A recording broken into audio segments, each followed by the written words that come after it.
It's time for the first FPV new product roundup of 2024. Every month, new products come out in the world of FPV, and I gather them all up for you, put them in a pile, dig through it with you so you can know that these products exist, and give you my, off-the-cuff, first-hand, sometimes insightful, occasionally completely off-base opinion of them. Let's get into it. And the first product we're going to look at this month is the Skyzone Sky 04X Pro FPV goggle. And if you're thinking, oh, wait a minute, the Sky 04X has been out for years. This isn't a new product. You're wrong about that. The Sky 04X Pro is a refresh of the original Sky 04X. So in that sense, it's kind of a good thing because the Sky 04X has always been like at least an A-tier FPV goggle, right up there with Orca and certainly better than the Fat Shark HDO goggles that it released alongside. What they've changed about the Sky 04X Pro is they've updated some features to make it more compatible with modern digital FPV systems. So for example, if we put the Sky 04X Pro on the left and the Sky 04X V2 on the right, we can see that the V2 had a 1280 by 960 screen with 46 degrees of field of view and a native 4:3 aspect ratio. That's because it was first and foremost an analog goggle, and analog systems usually have 4:3 cameras. But the Sky 04X Pro has 1920 by 1080 resolution with a native 16:9 aspect ratio. Now both of those goggles are switchable between 4:3 and 16:9. The difference is just whether if you have a widescreen and then you change it to 4:3, it cuts off the sides. If you have a tall screen and you change it to 16:9, it cuts off the top and bottom. Overall, the field of view on the Sky 04X Pro is going to be much larger than that on the Sky 04X V2. We can see it's 52 degrees. And what that means is that when you're using it in widescreen mode with a digital video receiver, it's going to be, like, frankly, massive. In fact, in my review of this goggle, I almost felt that 52 degree field of view was a little too big. Like sometimes I couldn't quite see my battery voltage down in the lower left because it was just sort of cutting off the corners of the screen. Not everybody's going to have that problem, but it was an issue for me.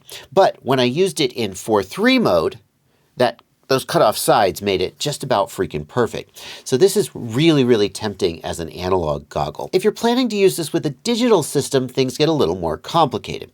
So the way that the Sky 04X Pro supports digital systems is that it has an HDMI input here on the underside of the goggles. And that HDMI, well, Skyzones have always had HDMI inputs, but what makes this one special? What makes this one special is that it supports up to 100 frame per second input. So those digital systems that do higher frame rates than the default 60 frame per second will be able to be used with this. That's a good thing. But it's not as good as it seems at first. So, like, you can't use this with DJI basically at all. Because yes, DJI has some ways to get an HDMI output from their systems, but those ways involve already owning DJI goggles, at which point you may as well just use the DJI goggles that you already own. So they're not good for that. They can be used with the HDZero standalone receiver, but you won't be able to use the 90 FPS mode. The goggles would support it, but the HDZero standalone receiver only outputs 60 FPS. So although they can be used with HDZero, they can't be used to get the absolute most out of HDZero, which some people, well, a lot of people like HDZero at 60 FPS, and if you're happy with that, then these goggles are fully compatible with the standalone receiver. But if you wanted to use the 90 FPS mode to get the lowest possible latency, these goggles wouldn't, well, the goggles would be able to do it, but the HDZero receiver wouldn't. Walksnail, though, is just about perfect for these goggles because the Walksnail standalone receiver will output 100 frames per second, and these goggles will input 100 frames per second. I actually tested that in my full review of these goggles, and it worked perfectly. There's going to be a tiny bit of additional latency on that HDMI input, so you still would be slightly better to run Walksnail through the Walksnail Goggles X. But the flip side is that if you're looking for a kind of do-it-all goggle, the Skyzones are going to be much better analog goggles in terms of like not doing the fake digital snow thing that I called out in my review, in terms of having a DVR. The goggles, the walk snail goggles, don't have an analog DVR. In terms of having adjustable image, contrast, saturation, and etc. These are things we expect from analog goggles, and the Goggles X, although they support an analog module, don't do those things. So I think these are going to be better sort of do-it-all goggles if you want to have analog and then like some walk snail and maybe a little HDZero on the side than something like the Goggles X. If you go shopping for these goggles, please make sure you're buying the right freaking goggles, because they look the same pretty much. They look almost identical. They look identical. And like when I was getting ready to do this video, I brought up a product page and started doing the video and then went, oh crap, no, that's the V2. So don't accidentally buy the wrong goggles that you didn't intend to buy. Like, look at the screen resolution and see whether it's 1280 by 960 or 1920 by 1080. By the way, as we get into this video, if you are interested in any of the products that I'm talking about here, there are links in the video description below where you can find those products. Those are affiliate links. And so it really means a lot to me when you click those links and then make a purchase, because when you do that, I get a little commission. Some would call it a kickback. You can call it whatever you want. Just click those links, do your shopping, and it helps support me. It sure does mean a lot. In addition, if you want to just take a look at all the products, I've got chapter markers and timestamps down in the video description below to make it easy for you to skip to the product that you most want to see it. Well, if the Skyzone Skyo 4X is a new analog goggle being released in 2024, what would you say if I told you that there's also a new analog receiver module being released in 2024? Well, this was actually released in 2023, but I haven't covered it yet. It's the Speedybee 5.8 gigahertz goggle receiver. And if you bought those Skyzone goggles, you don't need this. They come with a perfectly good analog module.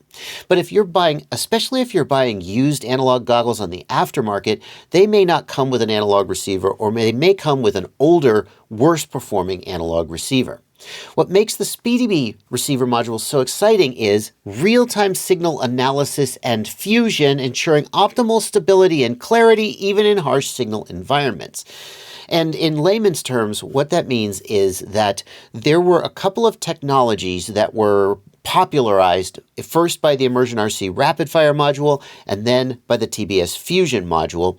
And those technologies are referred to as sync reconstruction and frame combining. And basically what that means is that they take the two frames of video coming from the two antennas and they fuse them together to make the best possible frame out of that data, as opposed to older diversity modules that would switch back and forth between whichever antenna was strongest. And when they switched, there would be a glitch, a white flash in the image. This image would be unstable. Sync reconstruction basically keeps the frame from rolling, the image from rolling or scrolling when the signal gets weak, and helps keep it stable. The short version is that modules that do sync reconstruction and frame combining are the gold standard for analog FPV receiver modules today. And you used to have to pay around $120 for a Fusion module, or I think they're up to like $160 now for an ImmersionRC Rapid Fire module. Well, now the Speedybee module is available for $90. But there's a question here that I think we have to ask, which is, like, does it work? Because, like, the Skyzone SteadyView module, when it first came out, it had some problems. It worked great with some cameras, but with other cameras, it didn't work, and you got these rolling black screens, and people really, it just wasn't usable for a lot of people. TBS Fusion and ImmersionRC Rapid Fire have had long enough in the market to sort those kinks out and get things sort of tuned and calibrated right. And in fact, so has Skyzone. Their latest version of their SteadyView module doesn't have these problems, and its performance is on par. Anytime a brand new module comes out that claims to do frame combining and sync reconstruction, we have to kind of like wait and see whether they got it right or whether it's got problems, and we won't know until like a few hundred or 1,000 people buy it, and then they go, it's not working, or they go, oh, it's fine. But for $90, this is really tempting, and Speedybee has a pretty good track record of making good stuff. Let's keep talking about analog FPV. There's a new camera for analog pilots, the Caddx Ratel Pro analog camera. And the reason this is so exciting is that it is a day and night camera. The Runcam Night Eagle 3 is a very popular low light camera, and it's very good at that job. But one of the problems with the Night Eagle 3 is if you use it during the day, you get an image that looks kind of like this. It has a lot of infrared bleed because they've removed the IR sensor to make it more sensitive to light at night, and everything looks kind of purple. Sometimes the Night Eagle will actually just be in black and white mode and not even show colors. The Caddx Ratel Pro claims to have a perfectly good image during the day and then a high sensitivity black and white image at night. At least that's what they say, because these images are not actually from the camera. This is just someone went into Photoshop and just changed this image. They're not using, that's my opinion, but if you look closely at these images, it's clear that they're the same image, just manipulated. So we won't know until we see actual reviews of this camera how it actually performs. But the promise of a one do-it-all camera that has good daytime performance with good colors and then great low light sensitivity, that is certainly very, very tempting. You know, sometimes I put products into this new product roundup, not necessarily because I think anyone's going to buy them, but just because I think you'll be super entertained to find out this freaking product exists. With that in mind, if you're interested in low-light cameras like the Runcam Night Eagle or the Caddx Ratel Pro, that probably means you're planning on flying in the dark.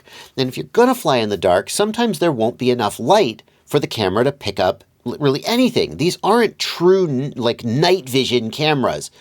They need some light to work. And that brings us to this product, the Patrios 2-in-1 Tactical LED. On the one hand, it's just an LED. It's literally just a 4 LED light. Actually, it's got 2 optical LEDs and 2 infrared LEDs. So if you do have a camera like that has the IR sensor removed, then you can shine infrared light and you can see what's in front of you, but no one can see the light that you're shining. I wonder what the possible application for that could be. Well, anyway, since it's got tactical in the name, it costs $360. Oh, okay, let's stop talking about analog FPV goggles and analog cameras. I talk about analog too much these days. We should talk about digital sometime, right? Sheesh, let's not be biased, folks. Let's talk about this new camera from HDZero, the HDZero Micro V3 camera. And what this brings to the table is that it is optimized for a widescreen aspect ratio, unlike some other HDZero cameras that have a 4:3 aspect ratio, sort of emulating the analog systems that they are sort of related to. But it also supports 1080p 30 high resolution mode. And this camera has been specifically optimized to give the best performance in 1080p and widescreen mode. So compared to the Runcam Micro V2, it does native 16:9 without vignetting. The V2 would have some vignetting, some dimming around the corners because the sensor and the lens were not really optimized for 4:3, as well as, or sorry, not optimized for 16:9, as well as sharper optics and better low light performance. If you do fly HDZero and you're interested in a more sort of widescreen cinematic experience as opposed to a 4:3 analog-like experience, and especially if you're interested in flying in the 1080p 30 mode, this camera is definitely worth checking out. It is worth pointing out, though, that this camera does not support the 90 FPS mode. So if you want that, this isn't the camera for you. We got one more new camera that's exciting me this month, and this one is for people who fly the DJI digital FPV system. Runcam has released a version of their Night Eagle camera for the Runcam Link, or the Caddx Vista. It's the same video transmitter. So if you do want to fly low light, and the Caddx Polar camera wasn't really cutting it for you, the Night Eagle it's basically been the de facto best go-to choice for low-light analog cameras, as long as I can remember. And Caddx Polar is good, and it might be worth doing a side-by-side comparison of this and the Caddx Polar just to see how they stack up. But like, if you used to use the Runcam Night Eagle on your analog rigs, and then you were like, I don't know, I'm going to go digital, but I'm not sure how it's going to be. Boom, here's the Runcam Night Eagle, but this time you're using it with a Vista Runcam Link video transmitter. Great. That's amazing. Well, okay, let's move away from cameras and video systems. Let's talk about new bind and fly quads. And this is always a tough section for me because there's oftentimes new bind and flies that come out every month, and I kind of look at them and go, it's kind of just more of the same. I really want to focus on sort of new, innovative, and really interesting stuff. And that brings us to this quadcopter.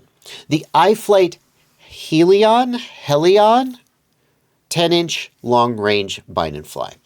The reason this is exciting is because this is the first 10-inch mass-produced bind and fly that I'm aware of. Obviously, people have been doing long range for a long time, and the sort of accepted standard for long range has been 7-inch props. That's the point where the prop is big enough that you can carry a heavy battery that gives you a long flight time. You can carry a camera. Those bigger props give you more cargo capacity, basically, and that cargo capacity can translate into longer flights. So why haven't people gone bigger than 7-inch? Well, the bigger your quadcopter, the bigger your props, the more unwieldy and expensive it gets. And I guess 7 inches was just kind of the plateau, the point. You know, like the Great Salt Lake, where Salt Lake City was founded in Utah. What is that? Okay, let me explain. The settlers who settled at Salt Lake City were not headed to Salt Lake City. They were headed west to the coast. And they basically just took one look at the Rocky Mountains and went, this is good. That's 7 inches has been the plateau where people looking for long-range performance have gone, this is good. We're happy here. And for some reason, iFlight has decided, no, I'm going over those mountains. And they have built this. What would make you pick this? Well, I mean, bigger is more power. Bigger is like better because it's more funner. If you don't mind the expense, and I don't just mean the expense of buying it, it's $1,000, but also the expense of if when you crash it, it being more expensive to repair. If you don't mind that, frickin' go for it. Bigger, better, more fun, more power. It's going to be a little bit less agile than a 7-inch. Like a 7-inch, you kind of can rip it around and freestyle it. It's not quite as agile as a 5-inch, but it's still somewhat agile. 10-inch is going to be less agile, but you're going to be able to get longer flight times out of it when you pair it with a bigger battery, or you're going to be able to carry heavier payloads, whatever payload that might be. It's pretty freaking cool looking. Like, I have such mixed feelings because, like, the purist in me just wants a quadcopter to be carbon fiber, arm, motor. But then iFlight keeps like, oh, look at this plastic. It's got plastic. Oh, look how cool it looks. And it does look cool. It actually looks really cool. Oh my God, that's a giant freaking battery. Sheesh. I think we can expect that this is going to be a pretty well-made, pretty good flying. iFlight don't make no stinkers. Just the question is whether you want to spend $1,000 on a 10-inch or not. And if the answer is yes, today's your day. Next up, we've got two new bind and flies from GEPRC, the Domain 3.6 and the Domain 4.2. These two quadcopters are identical as far as I can tell, except that one of them comes with GemFan 3.6-inch props, and one of them comes with GemFan 4.0-inch props. The weight is slightly different. I'm actually not even sure the wheelbase is different. Let's check. Yes. So we were not just taking a 4-inch frame and putting 3-inch props, 3.5-inch props on it. The wheelbase is different, but in most other respects, these are identical. In fact, it's pretty interesting to me that even the motors are identical, 2105.5 at 2650 kV. It's a little surprising that the quadcopters are using the same size motor, but more importantly, the same kV for a 3.5 or a 4-inch prop. Not that there's anything inherently wrong with that, but it does make me wonder just how tightly they have tailored this design to the exact prop size that they're using. It feels like 2650 is a little bit low kV for a 3.5, and it may be more sort of suited for the 4-inch. These quadcopters claim to be able to carry a full-size GoPro, which for the 4-inch, I guess I kind of believe it. The 3.5 with a full-size GoPro adding 180 something grams, I'm not saying you can't do it. I just don't think it's going to fly great with that much weight on it. And I also think it's interesting that they recommend a 6S 1300 milliamp hour to 1050 milliamp hour battery. That's a pretty heavy battery. Again, without a GoPro, a 3.5 or a 4-inch would do it no problem. But adding the weight of a GoPro, you're going to be at 300 grams for the quad plus 200-ish grams for the battery, maybe 180, 170 grams. So 475 grams plus the GoPro, 575. You're going to be at close to 600 grams. That's a lot for a 3.5 inch. But you know, I feel like with the GoPro off, these things are probably fun little rippers. I don't know how they're going to do with the GoPro on. Not a full-size GoPro. Also, GEPRC, you left your boilerplate text in your website when you made this page, so oops. Nobody's perfect. Another notable thing about the domain quadcopters is that they include the GEPRC Taker flight controller and ESC stack. And what makes this stack notable is its price. So we've got here an F405 flight controller with a 50 amp ESC for $60. And in 2024, that's what counts for budget. At that price, the GEPRC Taker is taking a direct shot at the Speedybee F405. Speedybee F405, $60 for an F405 and a 50 amp ESC. The specs are very much the same. And I gotta say, it is a high bar because the Speedybee F405 is a really, really good flight controller with a decent ESC at a crazy low price. I can't help but notice that the Taker doesn't seem to have any freaking solder pads on it. It's all plugs. And for some people, like for a bind and fly, that's fine because it's just going to come from the factory and everything's going to plug in and be exactly how you want it. But for somebody building their own flight controller, it seems a little harder to recommend the Taker. By the time you go through the hassle of making a wire harness for whatever it is you're doing, you could have just soldered it up. It's going to be a little bit more of a hassle. Oh, shut me up. I'm wrong. Wow. They're just on the other side. How did I miss that? Can you? No, you can't see them from the top. I see. They're on the underside. Well, I guess you could just flip the flight controller over upside down and solder to the top. Okay. That's not bad, actually. They got a lot of stuff there. Why do they mount it with the plugs up? Black box. 1 UART, 2 UARTs, 3 UARTs, 4 UARTs, lots of UARTs, not quite as many UARTs, I don't think. It looks pretty solid. GEPRC usually makes pretty decent electronics. This looks like, well, I'd probably still take the Speedybee. It's just so proven and there's so many in the field. But if it was out of stock, I might look at this one.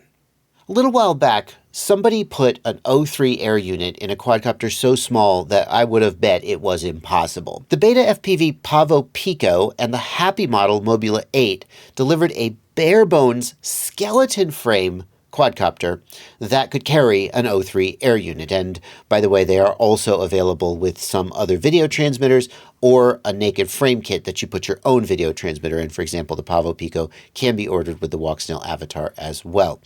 I would have lost money that this was doable. Like, obviously you could do it, but by the time you did do it, it would fly like shit and be worthless.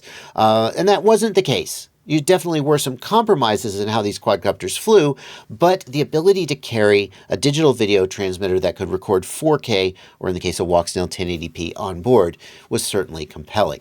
I've reviewed the Pavo Pico and the Happy Model Mobula 8 O3, and I'll put links to those reviews down in the video description below. But that trend is continuing. We've got here the GEPRC DarkStar20, and we'll just pick the version with the O3, although as you can see, it can be ordered with other video transmitters, and the Flywoo Flylens 85. And again, just I guess for consistency, we'll pick the O3 version. Oh my God, the Flylens has a 75 version too. Shut up. Shut up. So these guys are 2-inch, 85mm quadcopters, but Flywoo has taken it all the way down to 75mm, and oh my God, wait, that's just an O3, but if you really want to live on the edge, they have a Naked O3. Where is it? Where is it? Naked O3. Shut up. Flywoo will nakedize the O3 for you. Basically take the case off and just give you naked circuit boards to save you even more weight. This is preposterous. It's just preposterous. Can I see it? Show me your secrets. Let me look under your undercarriage. No, I can't find a picture of the naked one. That's crazy. That's freaking crazy. If you're a digital FPV pilot and you have wanted to get a taste of the tiny whoop experience, but not felt good about going down to like a 85 or a 75 millimeter, well, you still shouldn't feel good about it. No, I'm joking, but I'm kind of not, because the weight of these video transmitters down in these tiny, tiny quadcopters definitely affects how they fly. But they do fly, and they are kind of fun. Just don't crash them, because they got no protection for this video transmitter. You're taking your life in your hands. Lord Almighty, the kind of person who would base jump off a bridge is the kind of person who's going to buy this 75 millimeter with a Naked O3, or the kind of person with more money than they know what to do with. And by the way, if you're interested in putting a Naked O3 air unit in your own build, Flywoo will sell it to you. Here is a Flywoo Naked O3 Ultra air unit, and here is a Naked O3 Light air unit. What's the freaking difference between those? A Light versus an O3 Ultra. O3 Light kit reducing weight by 37%. Ultra CNC modification kit reducing weight by 50%. Okay, it looks like the light version has a little metal heatsink on it. I see. Got it. It's not quite as lightweight as the naked version, which will overheat instantly, I assume. Because O3 overheats instantly to begin with. When you take all the freaking heat sinks off it, it'll overheat even more instantly. But it reduces the weight by 50%. If you're thinking to yourself, well, I'll just nakedize my own O3, I suggest you look up a tutorial. Flywoo will sell you this kit, and you can nakedize your own O3, but it's not like a Vista where you just sort of like pull the plates off and you're good. There's a couple little places where people have destroyed their O3 trying to pop some connector off or under some glue, and you might just want to pay Flywoo to do it for you. Let's take a break from buy and fly quadcopters and talk about this new charger from ToolkitRC, the ToolkitRC Q6AC. And many people have reached out to me and said, have you seen this charger? It's the best charger I've ever freaking seen. Why are they saying that? Well, it is a 1,000 watt quad channel charger. So you can charge 4 batteries at a time, 250 watts per channel. But before you get too excited, you're only going to get 400 watts of output power off the internal power supply. And that's pretty normal. Usually these AC/DC chargers only reach their full rated output on a separate DC power supply, because to put a 1,000 watt power supply in this thing would be pretty expensive and chunky, and most people don't need it anyway. So if you plug it into the wall with a cord, you'll get 400 watts or 100 watts per channel. If you plug it into a DC power supply, which you totally have, then you'll get 1,000 watts. This is not as useless as it might sound. Like in my case, I've got 1,000 watt power supply. I could run this thing at 1,000 watts all day here on the bench, and then if I went to an event or something, I just grab it, I unplug it, and I take it, and I use it off a generator or something in the field, and I don't have to bring my power supply with me. But the outputs, power specs, that's pretty pedestrian. That's not what's got people so excited about this thing. One thing that's got them excited is that all 4 of the channels have both an XT30 and an XT60 plug. And you can quite see it. I'll zoom in there. And that means that you don't need to use any adapters, whether you're charging small batteries with XT30s or big batteries with XT60s. No adapters needed. Like many ToolkitRC chargers before it, it does have NFC charging for your phone. You put your phone on top of it. It's got a USB output. It's got a USB-C PD output. It's got a lot of convenience features. But the main thing that it's got is it's a 400 watt AC, 1,000 watt DC, 4-channel charger with XT30s for $200. It's pretty compelling. I do have to say, anytime I talk about a ToolkitRC charger, that in my experience, ToolkitRC's quality control has been hit or miss.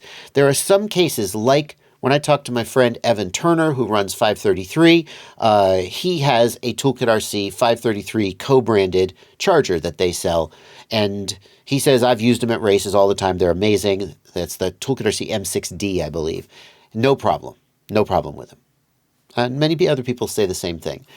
Personally, I've had some ToolkitRC chargers that arrived that were miscalibrated, and dangerously so, and I had to fix it by calibrating it correctly. Or I've heard some cases of ToolkitRC chargers that just kind of smoked for no freaking reason. I'm not trying to steer you off of this. I just feel like I have a sort of an ethical obligation to put that out there, because when I get a ToolkitRC charger, I'm always a little bit on edge as to whether this is like going to be a good one or whether it's going to. And hopefully they're like they've fixed that and that's all in the past and this is going to be amazing. Two other chargers we're going to look at this month are the Hoda F6 Pro and the Hoda F6 Plus. And these are also quad channel AC/DC chargers. That means they'll plug into the wall or they'll plug into a DC power supply or a battery or your car. You'll just get different outputs for both of them. But the difference between the Hoda F6 Pro and the F6 Plus is a little subtle, like which one should you buy? To answer that question, we got to look at the specs. And what we see is that the Hoda F6 Plus will do 250 watts times 4 equals 1,000 watts when it's powered from a DC power supply. So if you've got a 1,000 watt DC power supply, you can get 1,000 watts out of this charger. But when it's running plugged into the wall off its own internal AC power supply, it only does 500 watts. And that's how many people are going to use this charger. They're just going to plug it into the wall and they're going to get 500 watts. And the fact that it could do 1,000 watts if they had a DC power supply is moot because they don't have one. On the flip side, the F6 Pro will do 180 watts per channel. So that's actually less than 250 watts per channel. It'll only do 180 watts per channel off all 4 channels, but it'll do the full 720 watts whether it's on the AC power supply or the DC power supply. So this is the only charger I've seen that I can think of in recent memory that has no performance hit for running it off the AC power supply and plugging it into the wall versus running it off a DC power supply. So to sum these up, what I would say is 500 watts divided by 4 channels good enough for you? Like, what is that number? 500 divided by 4, 125, right? Yeah. So is 125 watts per channel good enough for you? And if you're like many FPV pilots charging smaller FPV batteries, it is. You're not charging faster than that anyway. If 125 watts per channel times 4 channels is good enough for you, then the Hoda F6 Plus is fine. You don't need more than it can offer. If you have a 1,000 watt power supply and you're okay using that, again, the Hoda F6 Plus is a great choice for you. But if you plan to plug into the wall and you don't have an external power supply and you want the full power, the 180 watts per channel that you'll get from the Hoda F6 Pro, you're going to be paying a fair price premium to get it, $250 versus $185. It's not that much different. 180 watts minus 125 watts. You're only getting 55 more watts for the F6 Pro.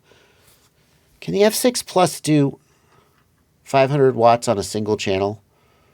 Is it like divided? It's really unclear. Like, if I'm only running a single channel, can I get 250 watts off it? And it's only 500 watts combined? I'm not sure. It just says AC 500 watts. It doesn't have a per channel limit. Surprise! I just found another micro quadcopter carrying the DJI O3 air unit on a skeleton frame, the Newbeedrone Acrobee 75 HD. Yup. It's a 75 millimeter carrying a full O3 air unit. I gotta tell you, I haven't seen the Flywoo with the Naked O3 air unit, especially in the 75 millimeter size. It really feels like you're gonna want that Naked air unit to save weight on a 75. Like an 85 millimeter, still on the edge, but man, this thing's got to be so freaking heavy. I just cannot imagine. 99 grams, only 99 grams for a 75 millimeter, only 99 grams. That's preposterously heavy. Think about it. You're saving half the weight if you go with the Naked O3 from Flywoo. That's still going to be super heavy, but it's going to be less super heavy. You know, we've been talking about these ultra lightweight skeleton frame micros in the 75 to 85 millimeter class that carry these heavy digital video transmitters and don't fly as good as they should. Well, actually, they fly way better than they should, but they don't fly as good as you would like. But it turns out that if you're willing to go just a hair larger in frame size, or in prop size rather, if you're willing to go up to a 2.5 inch prop, and if you're willing to get rid of the prop guards and have open props, you can get something like this. The Holodonata.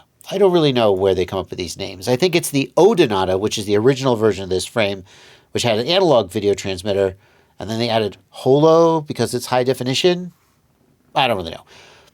The Odonata is one of the most popular micro quadcopters, I think, ever. There's actually a thread on my buy sell trade forum on my Discord server about the Odonata that has been going on for over a year. People just love this freaking thing. They just keep talking about it, and it just keeps getting better and better. So if you're interested in building a 2.5-inch micro that actually carries a digital video transmitter, and by the way, this does support all the digital, the DJI O3, Avatar Pro, Vista, and HDZero. It supports them all. If you're interested in building a tiny, tiny quadcopter that carries them with a little bit of authority, with a little bit of durability, with a little bit of performance, this is the frame to get. Many people would say. I haven't flown it. I actually am refusing to fly it just on principle because everybody's like, you should try it. It's so awesome. And on some level, I'm just a stubborn person who I'm just oppositional defiant. I'll promote it, but I won't fly it. I don't know what my problem is. Next up, we've got a new product from Jumper. The Jumper T20 was one of the most innovative radios of 2023, with a compact form factor, but still managing to squeeze in full-sized gimbals and lots of buttons and controls. It really seemed like the compact radio for people who don't want to make the compromises that usually come with a compact radio. Well, now Jumper has released the Jumper T20 Gemini. And what that means is, look here, we've got 2 antennas. But that's not just 2 antennas like in a diversity configuration. Gemini transmitters are unique in that they basically have 2 ExpressLRS modules side by side working simultaneously.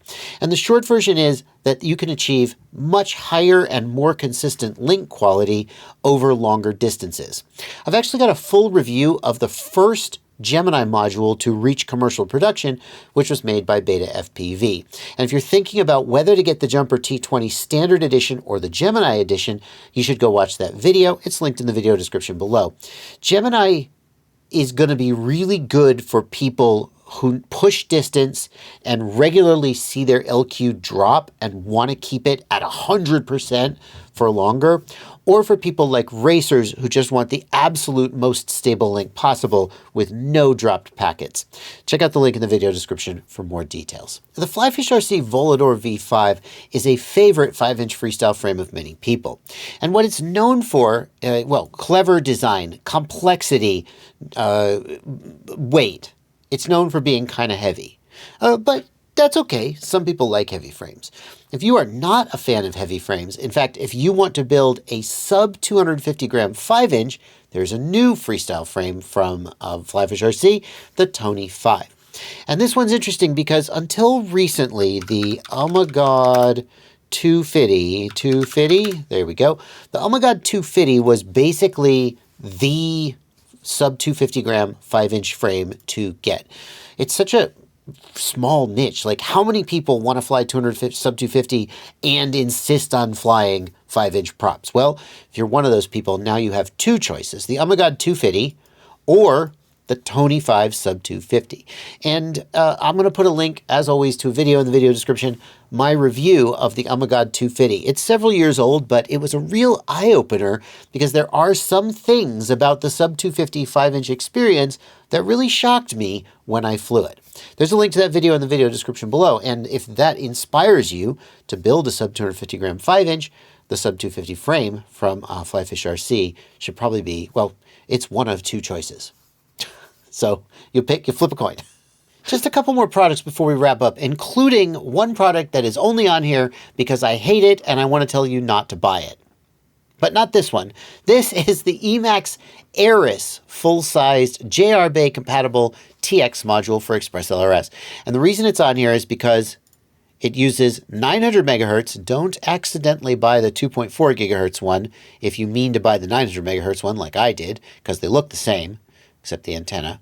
It's 900 megahertz, so if you want to take advantage of the enhanced range and penetration of ExpressLRS 900 megahertz, this is the module to get. And the reason is that it goes up to 2 watts. And it is, as far as I know, currently the only 900 megahertz ExpressLRS module that goes up to 2 watts. It is the longest range ExpressLRS module you can get. There are some quirks and downsides of 900 megahertz, and if you want to know more about that, I'm going to refer you to my review of the RadioMaster Bandit modules. They're also 900 megahertz, but they only go up to 1 watt, and they're still pretty freaking good. But I'll put a link to that down in the video description if you're thinking about ExpressLRS and you're not sure whether 2.4 or 900 megahertz is the way to go. This is the Newbeedrone motor wire protector. Why, if it's a Newbeedrone product, are we looking at it on Race Day Quads and not Newbeedrone's website? Because I didn't know it existed until I found it in the new products, because Race Day Quads started carrying a bunch of Newbeedrone products and it showed up. And I hate this product. Why do I hate motor wire protectors? Don't I want you to protect your wires? Isn't that a good thing? Sure, but these are completely ineffective at protecting your wires. This plastic shatters so easily. I have never had this plastic actually protect me from a prop strike. In every situation where I have crashed and a prop has hit the arm, the plastic has shattered. And then I have jagged pieces of plastic that then cut my motor wires. And you may be saying, well, no, there you go, Bardwell, it protected your props. Listen, I've flown without motor protectors at all for a long time, and I almost never cut my motor wires. But every quad I get that has these stupid motor wire protectors on them, and they're mostly iFlight quads. Sorry, iFlight, you do a lot of good things, but this is a curse on the industry that you have introduced. You figured out this is actually LED lighting track. That's what this is. They buy this stuff and they cut it into lengths and they sell it as motor protectors, and it's terrible. And it's a curse and a bane on the industry, and it should stop. No one should use this. It doesn't protect the motor wires. It just cuts the motor wires. It cuts your hand. It is worse than nothing at all, and don't buy it. And that's going to bring us to the end of the new product roundup for January 2023. As a reminder, if you want to purchase any of these items, use the affiliate links down in the description below. It's a small amount that I get. It doesn't affect your price at all, and it does add up. It really means a lot if you use that. Bookmark those links. Just bookmark them. Any affiliate link to any store, just bookmark it, click it to go to the store, and then I get a commission on all your purchases, and it sure does help me out a lot. See you in the next one.